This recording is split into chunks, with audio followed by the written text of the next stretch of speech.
You'd think birthdays would stop mattering once you had enough money to buy an island to celebrate on, but loneliness doesn't care about bank balances. It creeps in quietly, no matter how tall your penthouse is or how many zeros are behind your name.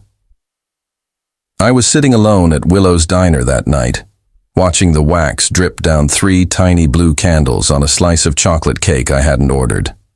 The cake wasn't particularly fresh, the candles weren't expensive, but in that moment, it felt like someone had handed me a piece of the life I used to dream of, back when I had nothing. The girl who brought the cake had brown hair tucked behind her ear, and a voice so soft it made the fluorescent light seem warmer. Her name tag read Ava.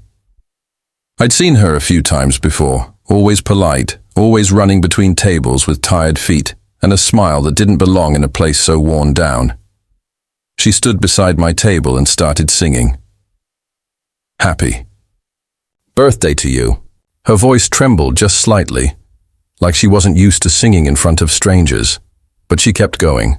Her hands lightly clapped in rhythm, and a few customers in the diner joined in awkwardly.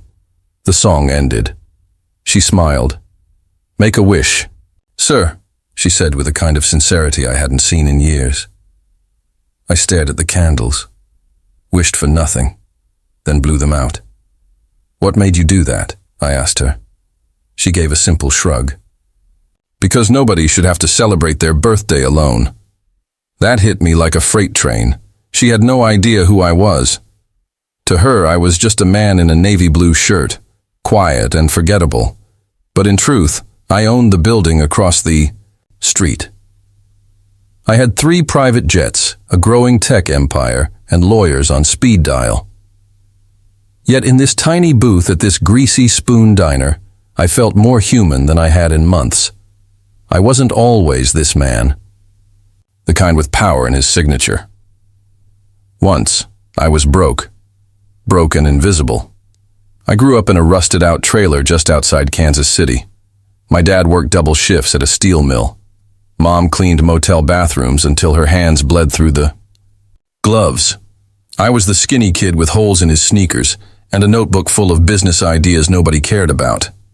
When I turned 14, I started cleaning gutters for our neighbors. I didn't charge much, just wanted to contribute. By 17, I was flipping second-hand phones I bought from Craigslist. I'd watch YouTube videos to learn how to replace screens, then resell them on Facebook Marketplace. I didn't go to college. Couldn't afford to. Instead, I took up night shifts at a 24-hour gas station and spent my free time teaching myself coding on a beat-up laptop with a missing R key. People laughed when I said I'd start an app to help freelancers get paid faster. You can't even afford your phone bill, my uncle once told me. He wasn't wrong, but every minute I wasn't working or sleeping, I was building that app. I called it Swift Pay. The first year it made $78, not $78K, just $78.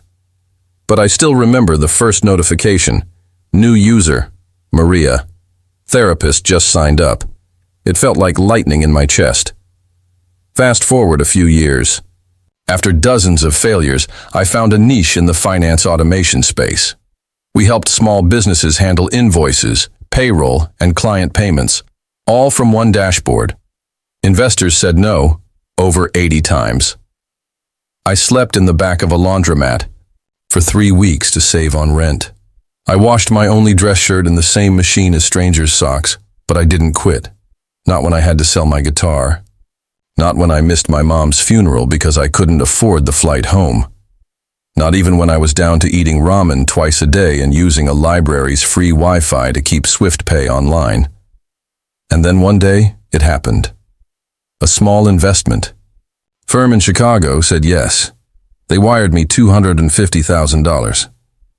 I remember refreshing my bank account over and over again, thinking it was a glitch. That seed funding became the root of a multi-million-dollar business. Within 4 years, we were processing $2 billion in transactions for over 40,000 small business clients across 3 continents. I had everything. Success, headlines, respect. But somehow, on my 34th birthday, I still found myself sitting alone, watching candles melt until Eva sang. I watched her walk away, refilling coffee mugs and smiling at a toddler trying to climb onto a chair. She couldn't have been more than 24. Her shoes were cheap, and her apron was held together with a safety pin. But her kindness, that was gold. Before I left, I slid my card under the plate and paid. I left a $100 tip, not because I had to, but because I couldn't leave just 20. And then, I did something I hadn't done in years. I turned around, pulled out my phone, and snapped a picture of that half-eaten cake. 3 candles, a smudge of icing, and an echo of a song still warm in the air. That night, I lay in bed and thought about Eva. About the world we forget when we get rich, the moments money can't buy, the people who serve us coffee but are holding back their own dreams. I wondered what hers were. Little did she know, by the time the sun rose again, her life would change forever, and so would mine. The next morning, I couldn't get her out of my head, Eva. There was something about her that lingered. Her voice, her simplicity, her eyes that carried stories no one seemed to ask about. I'd met 1,000 people at galas, on boards, in meetings, where everyone wore suits and smiled for cameras. But none of them looked at me the way Eva did, like I was just human. I sat in my office at the top of the Vexton building, 20 stories above the city, staring out the window. But all I could picture was that tiny diner and the flickering candles. I opened my laptop. It took me less than a minute to pull up Willow's Diner in the database. My company leased the property out. I technically owned the land it sat on. That realization gave me pause. I'd walked into that place as a stranger, but from a legal standpoint, I was the landlord. I clicked deeper into the records. Staff contracts, payroll, rosters, Eva L. Sanderson, age 24, salary $2.85 per hour plus tips, no benefits, no emergency contacts listed. That last part caught me, no emergency contacts. That meant she was alone. I scrolled further, pulling her schedule. She'd be working the evening shift again, from 2 p.m. to 10 p.m. I checked the time. 46 p.m. I took my black Porsche downtown and parked it 2 blocks away. I didn't want her to see it. I didn't want to be that guy, the flashy millionaire, with a savior complex. I just wanted to observe, understand. When I walked in, she was already there, hair tied back, apron on, pouring coffee into chipped white mugs. Same smile, same tired feet, same grace. I sat at the same booth. She noticed me and blinked in surprise. "Back so soon?" she asked, walking over. "I forgot to make a wish last night," I said. She laughed. It wasn't the musical kind of laugh you hear in movies. It was real, a little hoarse, like someone who hadn't had reason to laugh much lately. "I'll get you another slice," she said. "On the house. We usually throw 'em out after 2 days anyway."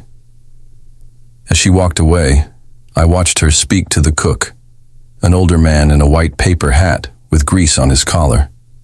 They talked briefly. Then she disappeared into the back room. Waited. 10 minutes passed. She didn't return. Curiosity got the better of me. I stood and walked to the restroom, hoping to pass by the kitchen unnoticed. What I heard stopped me cold. Sobbing. Quiet, muffled sobs behind a metal door marked "Staff Only." Her voice. "I don't know how much longer I can do this, Mr. Ray. She's not getting better. And rent's due in 5 days." I paused, heart suddenly heavy. The old man, Mr. Ray, replied, "Ava, I can lend you a bit again this week, but..." "No," she said quickly. "You've already helped me too much. I just needed a minute. I'm okay." Silence. Then the door opened, and I quickly turned and ducked into the men's room. I stared at my reflection in the mirror, heart pounding. She was taking care of someone sick. That's why she had no emergency contact. She was the emergency contact. Probably for her mother, maybe a sibling. And she wasn't just tired, she was drowning. Back at the booth, she returned 5 minutes later with a fresh slice of cake. "Did you make your wish yet?" she asked, trying to smile. "Not yet," I said gently. "But I think I know what it is now." She tilted her head. "That's good. I wanted to ask about her mother, about her rent, about her life, but I didn't want to scare her away. So I made a different wish that night, that I could find a way to help her, without making her feel small."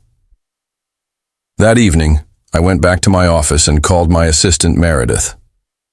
"Find everything you can about Eva Sanderson, family, medical, records, housing situation," quietly. Meredith hesitated. "Are we vetting her for a role, or is this personal?" "It's personal," I said, "but keep it discreet." 3 hours later, Meredith sent me a file. Eva lived in a rundown apartment in Midtown. 2 bedrooms, 1 bathroom, cracked tiles, faulty heating. Her mother, Carol Sanderson, was a former elementary school teacher, now bedridden with late-stage multiple sclerosis. Eva had taken over as her sole caregiver 2 years ago, after their insurance maxed out and her mother's disability claim was denied. Her father had left when she was 10. No siblings, no extended family. She worked nights to pay rent, days to take care of her mom.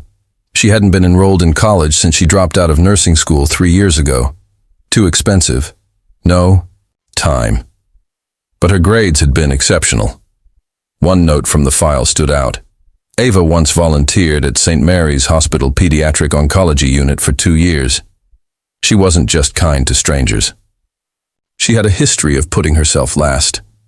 I closed the file and stared out the window again. There are moments when the universe whispers. Sometimes it yells. That night it screamed, "You're meant to do something for this girl." But I didn't want to offer her charity. I wanted to restore her dignity. Quietly, carefully. So I began crafting a plan. The next day, I made a phone call to the landlord of her building. Double her lease term, lock the rent, and renovate the heating. Bill, me. Then I called St. Mary's Hospital. "There's a girl named Eva Sanderson. Used to volunteer for you. I want you to offer her a part-time assistant role. Flexible hours. Same pay she's making now. Better if possible." I didn't stop there. I contacted the state college she dropped out of. Paid off her student loan. Balance anonymously. Left a note. "For a heart too big for this world, you deserve a second chance." But I still hadn't spoken a word to her about any of this. Not yet. Because something told me. This girl didn't need a miracle. She needed someone to believe in her, and I was going to be that someone. It had been 4 days since I last stepped into the diner. Not because I didn't want to, but because if I kept showing up, she'd begin to suspect something. The plan I'd set in motion was moving faster than expected. Her building's heat had been fixed. Her apartment repainted. Rent stabilized. I kept it all anonymous. I didn't want her to trace anything back to me. Not yet. Because I wasn't just trying to help her. I was trying to understand her. That Friday evening, as snow dusted the sidewalks and Christmas lights blinked lazily through cracked windows, Eva returned from work to find a plain envelope taped to her apartment door. No name, no stamp. Just her first name, written in neat cursive, Eva. She peeled it open cautiously, expecting a notice or some cruel prank. But inside was a short note, handwritten. "For every night you sang without expecting applause. For every tear you dried. With no one watching. Someone saw, and someone believes in you. A small thank you. From someone whose birthday you saved. No signature. Just a folded piece of paper underneath. A receipt confirming her tuition debt. $48,720. Paid in full. When?" Meredith texted me that night saying, she got the note. It worked. I stared at the message for a long while. Then I sent only one reply. She's going to wonder who did it. Let her wonder. That weekend I returned to the diner. Same booth. Same late hour. She didn't see me at first. She looked tired, like she hadn't slept in days. Her manager was snapping orders at her, and the place was understaffed again. When she finally turned and saw me, her eyes widened, but not in the way I expected. She walked over, hesitant. You're back. I nodded, keeping it casual. Craving another birthday cake, she gave a half smile. You have the strangest timing. I shrugged. You look different. She looked down quickly, folding her hands. I got a letter, this morning, from someone who, I don't know. Oh? She laughed, nervously wiping her eyes. It was weird. No name, no explanation. But they paid off my school debt. All of it. I looked her in the eye and asked softly, how did it make you feel? She blinked at me. Scared at first, then grateful, then guilty. I don't know why. I'm not used to kindness like that. I said nothing. Just let her speak. Who would do that? She whispered, almost to herself. No one knows about my loans. Except maybe the bank and you. She said it carefully.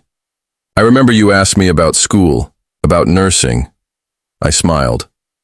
Do I look like someone who dropped nearly 50 grand on a stranger? She paused. Honestly? I don't know who anyone is anymore. I could have told her then. But I didn't, because she wasn't ready, because she needed to stand before she saw who was holding the safety net. Over the next few weeks, she started receiving more anonymous notes.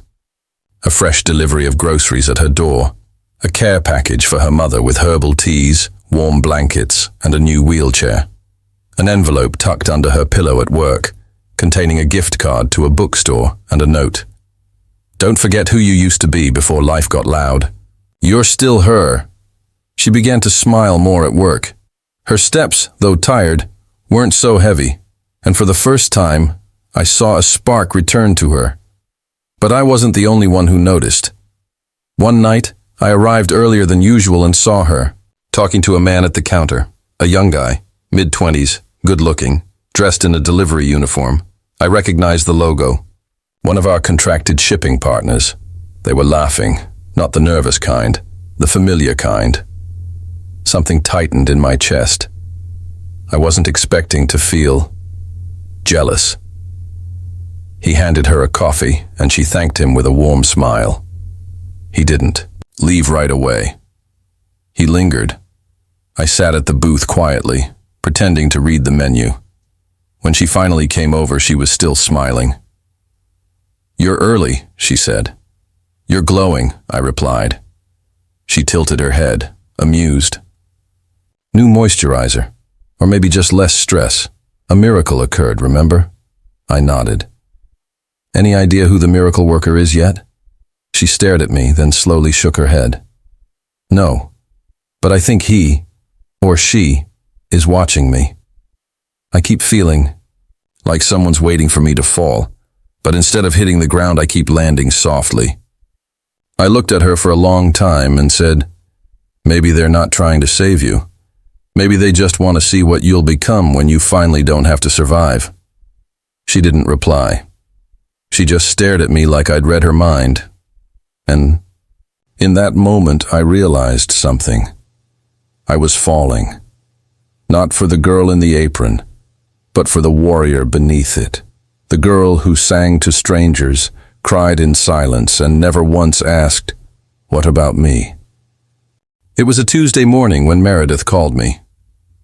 She showed up, she said, excitement in her voice. Eva's at the downtown clinic. She brought her resume. I told her we were hiring a part-time patient liaison. I leaned back in my chair and exhaled. That position? I'd created it 3 days earlier, just for her. She's nervous, Meredith continued. But she's got fire. She doesn't know who you are yet, right? Not yet, I said. Let's keep it that way. I watched from my office's security feed as Eva walked into the clinic's lobby. She looked different in a clean blouse, and black slacks. Her uniform gone, her posture proud, if cautious. For the first time, she wasn't holding a tray, she was holding a folder. Her name, her dreams, her future. Meredith conducted the interview. She asked about Ava's aspirations, her caregiving background, and why she wanted to work in a place like this. Eva smiled. Because I know what it's like to not be seen, to feel small. And I think kindness is medicine, even when people are too tired to ask for it. Meredith told me later she nearly cried on the spot. They offered her the job that afternoon, and when Eva walked out of the clinic holding the offer letter, she didn't smile right away. She just stood in the street and stared up at the gray sky, like she was waiting for the roof to cave in. She didn't trust good things yet. That night, she showed up at the diner, even though it was her night off. I was there. Of course I was. Same booth, same coffee. She slid into the seat across from me. No apron today? I teased. She didn't smile. I need to ask you something, she said seriously. All right, she leaned forward. You know the free clinic downtown? I nodded. I had an interview today. Really? I got the job. That's incredible. But here's the thing. Her brow furrowed. No one knows me. I didn't apply. I didn't send anything. The manager just invited me. Said my name came highly recommended. I raised my brows. That sounds like divine intervention. That sounds like you. I chuckled. You think I run medical clinics now? She stared.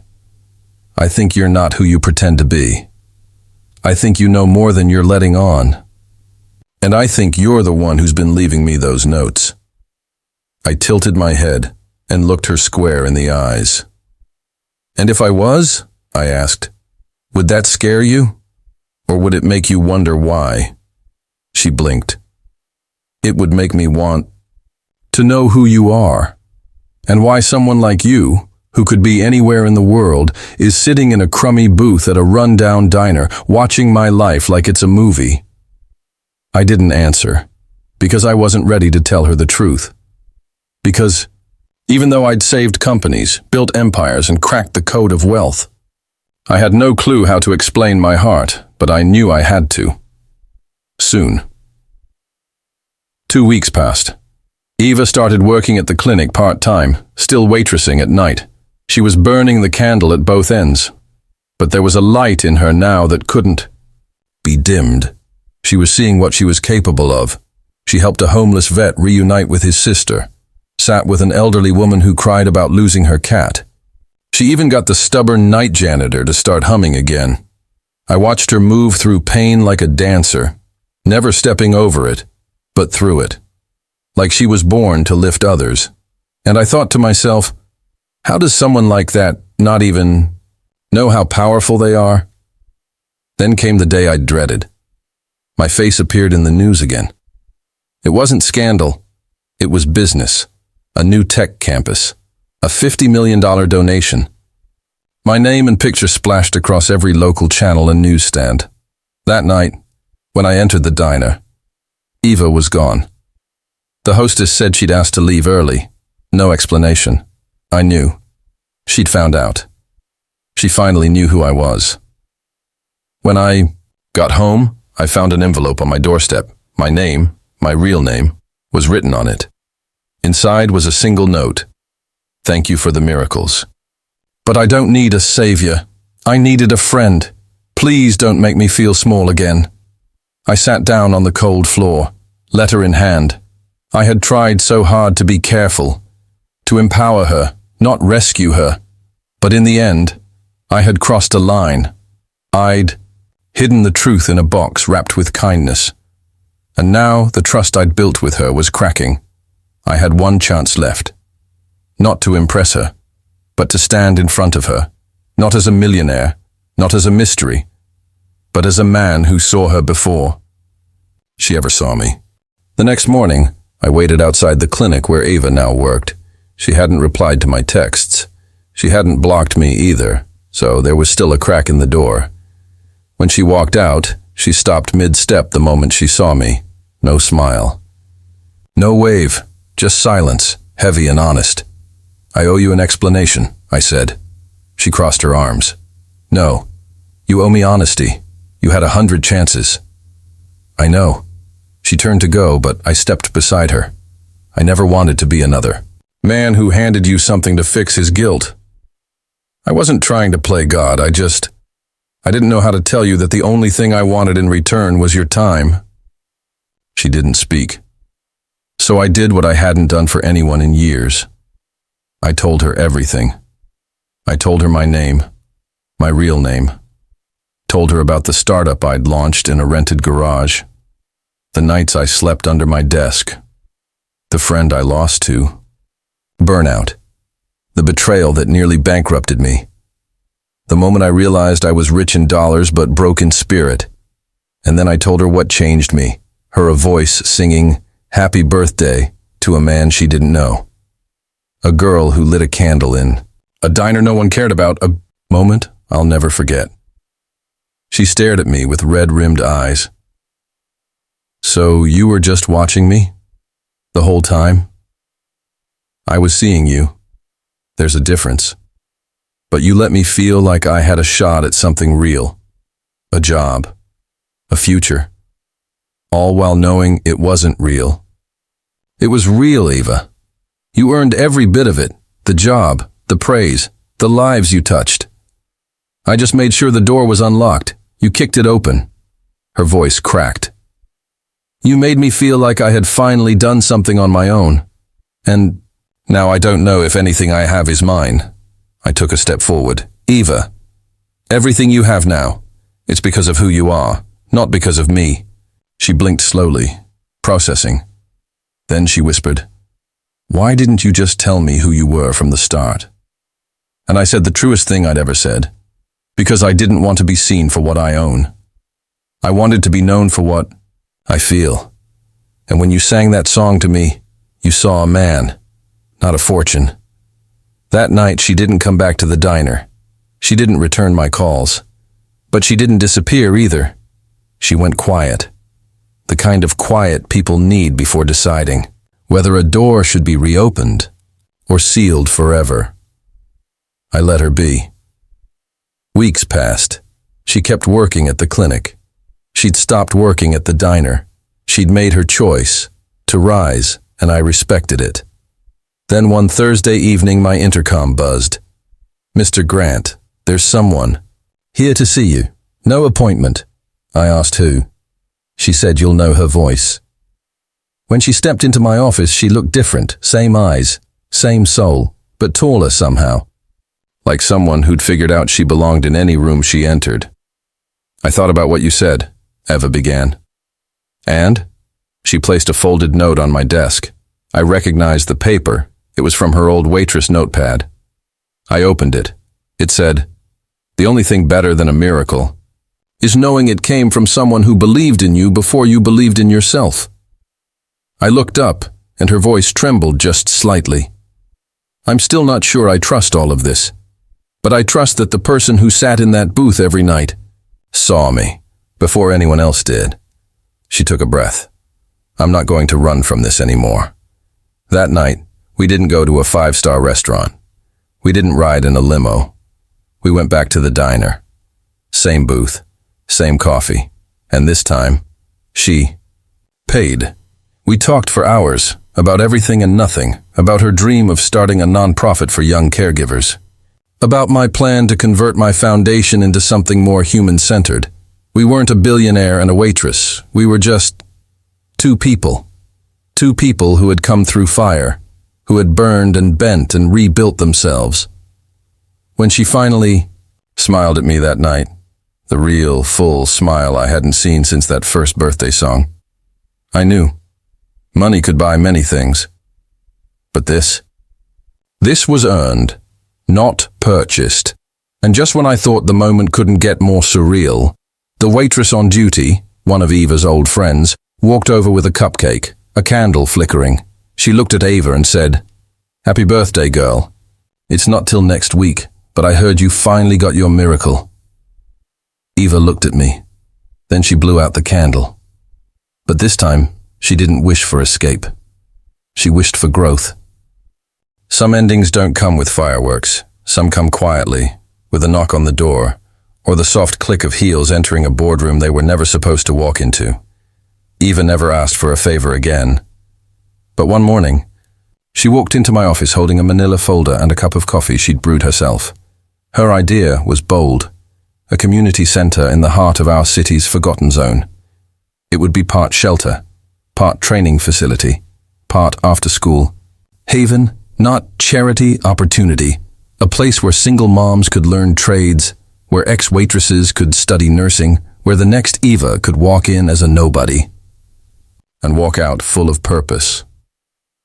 "I don't want your money," she said, her tone steady. "I want your mentorship and your connection to people who can build this with me." I didn't blink. "You've got both." She smiled, but there was no surprise on her face. Eva had begun expecting things from herself, and that changed everything. Construction began within months. She named the center the Ember House, because in her words, even dying flames can light a fire if you protect them long enough. I watched her stand at podiums, speak at schools, talk to donors. Not once did she lean on my name. She made her own. One night, I got a call. Eva had been in a car accident on her way home from a meeting across town.